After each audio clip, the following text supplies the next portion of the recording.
Hi, so we're here outside of the Queen Mary here in Long Beach. It's one of the most famous landmarks in all of Long Beach, and it's also reportedly one of the most haunted places in the United States. It was a luxury cruise liner from 1936 to 1967 when it was permanently moored here in Long Beach.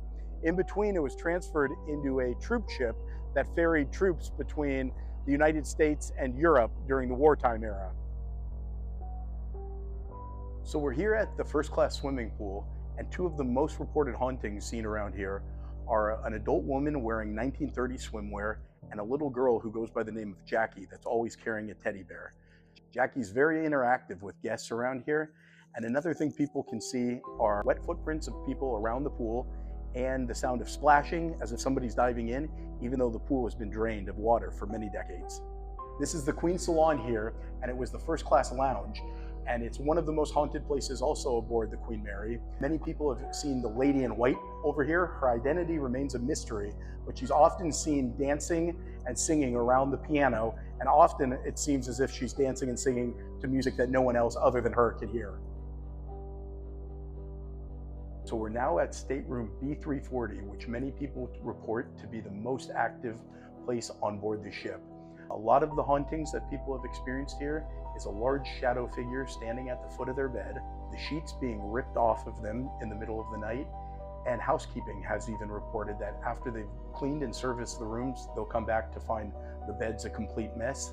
Other people have experienced the strong smell of metallic blood in the room. We're currently here in the isolation ward of the ship, where they would have kept passengers suffering from infectious diseases like typhoid, smallpox, and influenza. They also would have kept the stowaways here too, or people undergoing serious medical treatment.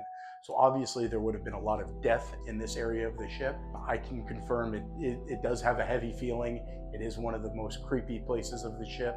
People often report hearing noises, hearing moaning, could be people suffering from those diseases, and also the appearance of shadow figures down here.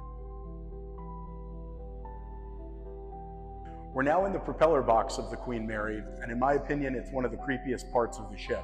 On October 2nd, 1942, one of the earliest tragedies in the history of the Queen Mary took place. As it was crossing the Atlantic, it collided with its much smaller escort vessel, the HMS Curacao. It resulted in the deaths of 329 of the 430 men aboard the HMS Curacao, and some people say that's what ignited all of the paranormal activity that the Queen Mary would experience over the years.